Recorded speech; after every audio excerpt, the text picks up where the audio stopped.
Okay, this is usually the time we go and talk to Craig. Actually, no, it's a bit later, isn't it, usually? Anyhow, it doesn't matter. He's here now, and thank God he is. So, Craig, our expert, economic, financial, and also social commentator, I have to say. Got a culture in there somewhere.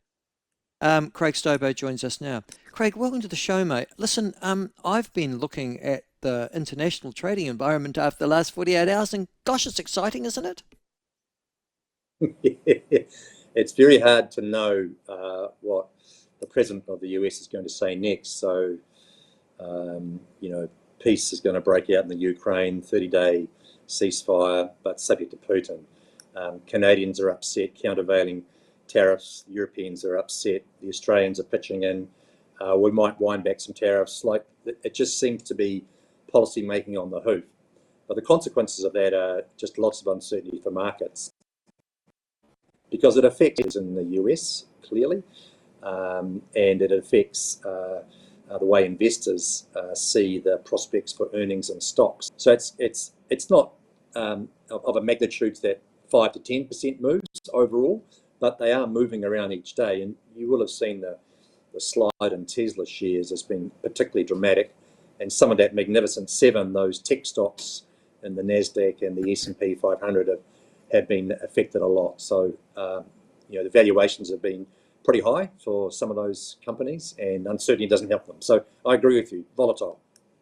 Okay, and that volatility is not going to go away for many of the reasons you said. I mean, at the end of the day, Donald Trump's not there to support the status quo. He's there to threaten, to challenge, and in many cases to get rid of it. The question is, and it came out of some of the data, the suggestion, and Donald Trump has said himself, well, I don't care. This is just short-term game for long-term pain. The potential for the United States to go into recession. Now, I'm assuming that's a bad thing, yeah?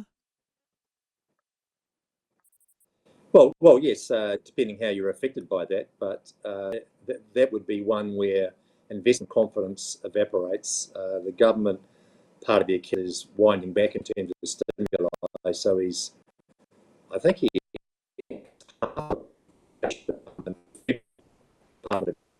yesterday, or there was talk about it. I mean, these are severe at his agenda.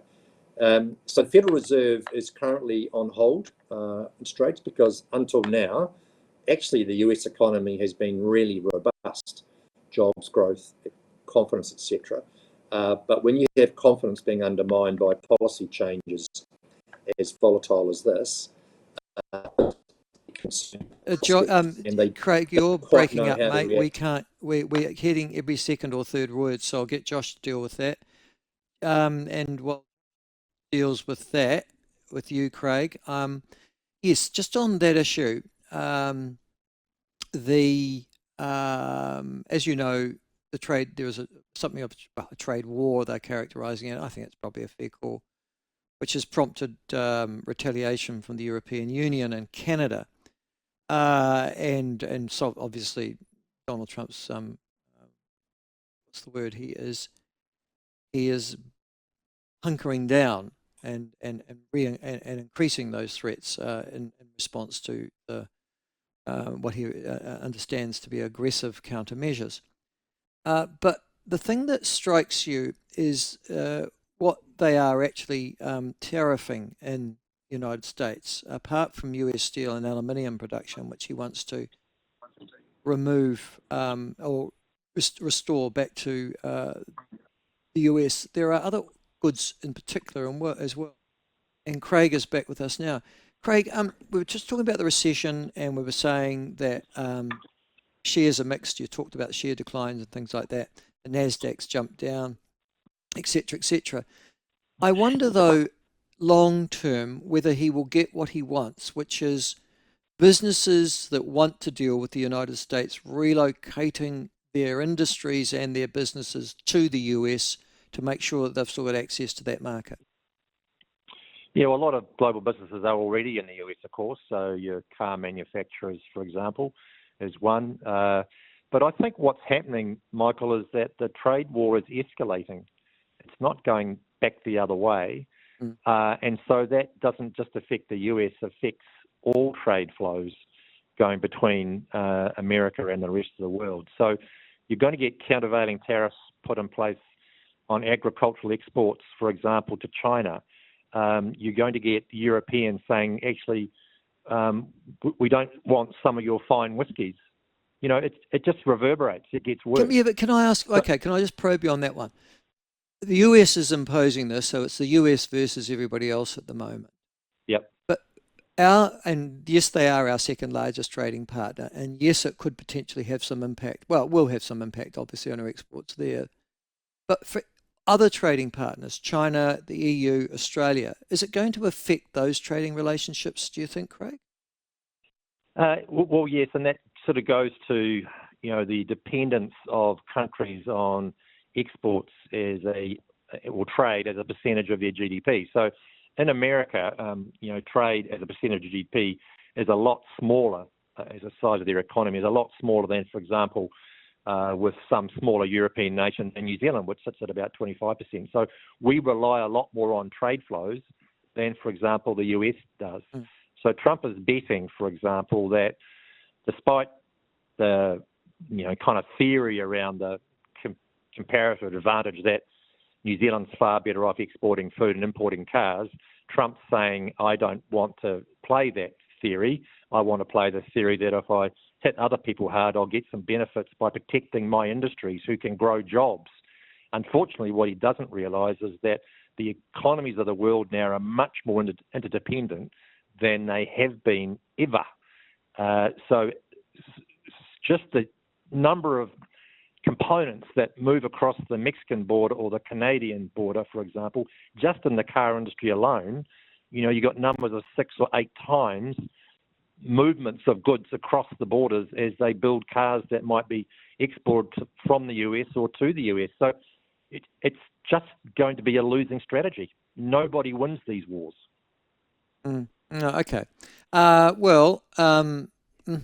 We'll see what happens next, I guess. I see also that US inflation has dropped to 2.8%, which still seems quite high to me, but apparently they're celebrating that as a bit of success and that stocks have risen this morning.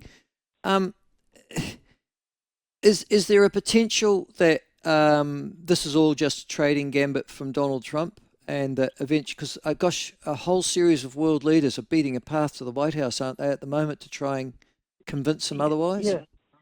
Well, they are, but you look at those press conferences, and I think those people are like a sideshow to the main event, which is Donald Trump talking to his domestic audience, and from time to time he turns to the guest on the show. Like it's embarrassing to see leaders interact like that. So it's very clear that Trump is wielding his economic power to try and get outcomes that suit his particular electorate. But ultimately, the Canadians have stood up and said no. The Europeans are doing the same. The Australians are beating a door to say, why would we want to work with an ally of many generations who's hitting us in our back pocket? Does this all make sense for global relationships? It's very much a retreat to isolationism, isn't it? Which America has a history of. Yes, it does. Yeah, it's a over not just over generations, but over centuries in actual fact. Listen, the other thing that I was going to ask you about, obviously, is the investment, the government's infrastructure summit. 100 organisations from 14 international countries will hear from government ministers who are apparently meant to be showcasing all areas of where they could invest in New Zealand. I think I read somewhere where 40% of the guests are from overseas, but 60% are from New Zealand. Have you been invited? No, I didn't get the letter in the mail, Michael. Now, okay, you are intimately involved, it has to be said, in infrastructure in this country. Is it designed for people with money or with projects or both? I think it's a combination of those. So, as I understand, the PM, Finance Minister, Chris Bishop have spoken, David Seymour will speak on regulation at some point. So it's kind of showcasing New Zealand around where the government direction is moving. So there's a lot of deep pockets that have arrived at the conference. There are deep pockets from the local marketplace who are there as well. What I think is not at issue is the availability of debt and equity capital from around the world. There's lots of it. The issue is the projects that are profitable projects for those potential investors to put their cash or their clients' cash into those projects. So the ministers, I'm sure, will be trying to showcase opportunities here, whether that's the highway further north, etc. But that is the issue. If you're a global investor and you've got choices around the world, why would you stand up a team in New Zealand for a one-off project? You need continuity of workflow to justify standing up a team here and building stuff. So that's the sort of first question. The second one is the return on that investment compared to others. And finally, it's the risk of that investment. So the costs of the Northern Motorway with the Alliance Group, the cost of the motorway out of Wellington, which I think is still going through some litigious issues, highlights to global investors that there's real risks of investing in New Zealand infrastructure that's led by the Crown. In the case of LGFA, we obviously raise capital, debt capital around the world, and we pass that through at a margin to councils who use that for their capital expenditure. And, we source debt capital from global investors already. Last week we did a Swiss franc issue, and this week we're in the process of finalising a US dollar issue, both of which are swapped back into New Zealand dollars and provided to councils at very competitive interest rates. So we're already accessing global debt markets and providing that to councils. The Crown, I think, is interested in partnering with global infrastructure investors for the very reason that we don't have enough cash ourselves to invest in those projects that we want to get off the ground. Can the private sector offshore help us? Yes, they can, but it's subject to the profitability of those projects and the risks of those projects. So I'm not quite sure whether that will be addressed at the conference, but that's what the investors will want to hear. What can you show us? Okay, explain to laymen how this works, Craig, because I don't quite understand it. We've got a whole series of things that we need to be built. I'm looking at them now. They are everything from the Warkworth to Tahana section of the Northern Expressway to courthouses, aquaculture, renewable energy, clean technology, whatever that is. Then there are prisons, schools, hospitals. Yes. All these things need to be built. So we're saying we need to build these things. So what's the government saying to investors? Come and build them for us, with us, or probably for us. And what? Is that what they're doing? Yeah, absolutely. So the solutions then around how those private entities, New Zealand-based or offshore-based, sit alongside the Crown with those projects. So does the private sector own the land and the prison and run it on a service basis? Is there a public-private partnership between the two? And how do you share the risks and the costs with the taxpayer or the Crown still owning the underlying infrastructure, but there's a revenue stream from that infrastructure, let's say tolling. So the Northern Motorway north of Auckland has got a toll. That toll goes to the parties that own that infrastructure. So whichever way you cut it, somebody has to pay.